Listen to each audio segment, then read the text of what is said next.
নমস্কার বন্ধুরা, আমি নীলিমা কুকিং শো থেকে আজকে শুরু করতে চলেছি। আমি এই যে কাঁচকলা কেটে রেখেছি, 4টে কাঁচকলা প্রেসারে দিয়ে দিচ্ছি।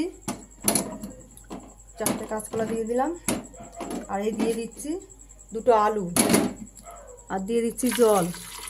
এবার এর ভিতরে দিয়ে দেবো আমি কপিস মাছ দিয়ে কাঁচকলার কুপ্তা। মাছ, কাঁচকলা, আলু দিয়ে মেখে এটাকে কুপ্তা তৈরি করব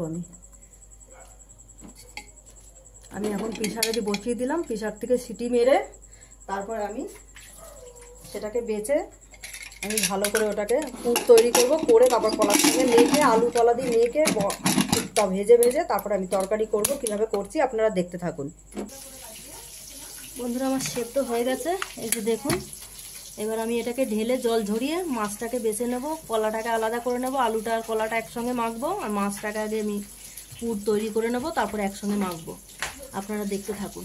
কলা আলাদা করে দিচ্ছি আমি, কলা আলু আর মাছটাকে আলাদা করে আমি বেছে নিচ্ছি। ঠান্ডা হয়ে গেছে, কারণ গরমটা তো বাছা যায় না, সেই কারণে আমি একটু ঠান্ডা করতে দিয়েছিলাম।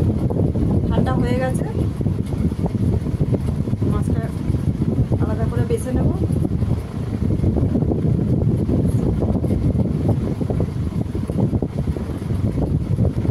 এই যে আমি মাছটা তুলে রাখছি থালায়, মাছটা আলাদা বেছে নেব।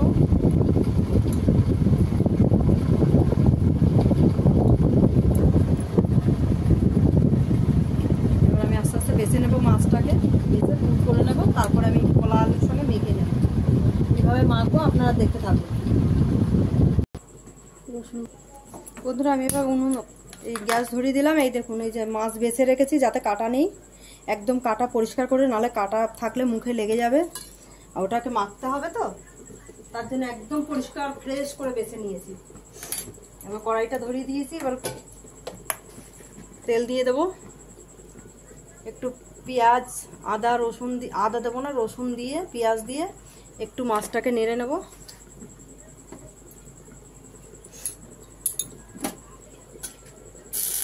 আমার তেলটা গরম হয়ে গেছে, দিয়ে দিলাম রসুন,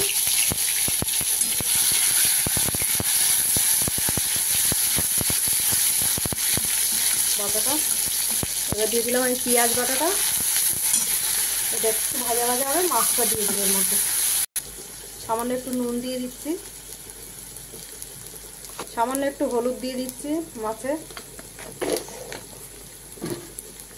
এবার একটু ভাজা হবে, আমি মাছটা দিয়ে দেবো এর মধ্যে। দেখুন বন্ধুরা, আমার ভাজা মতন হয়ে গেছে পেঁয়াজ রসুনটা। এবার আমি দিয়ে দিচ্ছি মাছটাকে একটু হালকা করে নেড়ে ভাজা মতন হয়ে যাবে, আমি এটা দিয়ে দেবো পুরের সঙ্গে মেখে, কলা আলু দিয়ে মেখে একবারে আমি তৈরি করবো কুপ্তা। বন্ধুরা, আমার হয়ে গেছে পুর করা। এবার আমি বন্ধ করে দিলাম। এবার দিচ্ছি নাবিয়ে কলাটার মধ্যে। এবার আমি ভালো করে এটাকে দিয়ে সব কিছু দিয়ে আমি কীভাবে মাখছি আপনারা দেখতে থাকুন। দিয়ে দেবো পরিমাণ মতো নুন,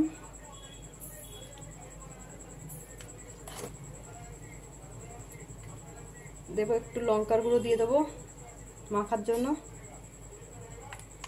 একটু হলুদ গুঁড়ো, পরিমাণ মতন একটু, ব্যাস হয়ে গেল। 3 চামচ বেসন দিয়ে দিলাম। এবার আমি এটাকে মেখে নেব ভালো করে।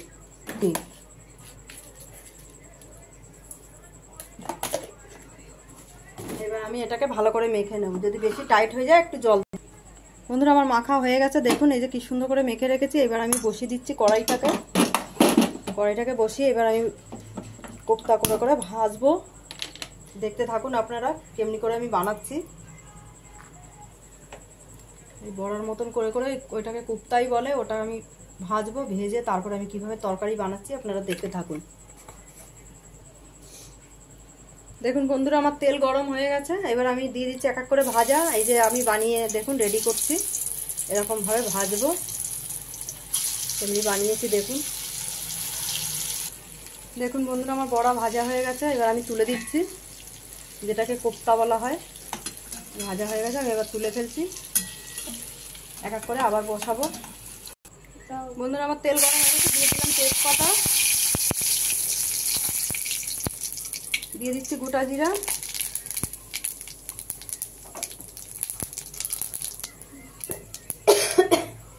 এবার আমি দিয়ে দেবো আলুগুলো ভাজার জন্য। আমার আলুটা ভাজা হয়ে গেছে, এবার তুলে দিচ্ছি।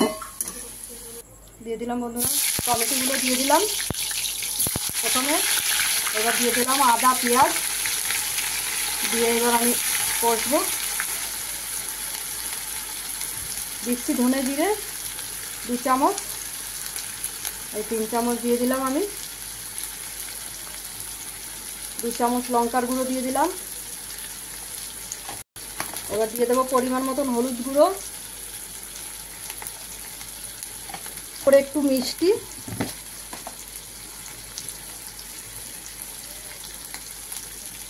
পরিমাণ মতন একটু নুন, ঝোলে যেটা লাগবে হয়ে যাবে, ঝোল দিয়ে দেবো। বন্ধুরা আমার কষা হয়ে গেছে, আমি এবার ঝোল দিয়ে দিলাম। বন্ধুরা এবার আমি বড়াগুলো দিয়ে দিচ্ছি, যাকে কোপ্তা বলে সেটা আমি দিয়ে দিচ্ছি, আপনারা দেখতে থাকুন। হয়ে গেছে বন্ধুরা, এবার আমি নামিয়ে দিচ্ছি। দেখুন বন্ধুরা আমার তরকারি কমপ্লিট, আপনারা দেখে নিন। আর নীলিমা কুকিং শোটিকে আপনারা সাবস্ক্রাইব আর লাইক কমেন্ট শেয়ার করে দেবেন, না হলে নতুন নতুন রান্না দেখবেন কি করে, আপনারা এটা করে দেবেন, তাহলে আপনারা নতুন নতুন রান্না প্রতিদিন দেখতে পাবেন।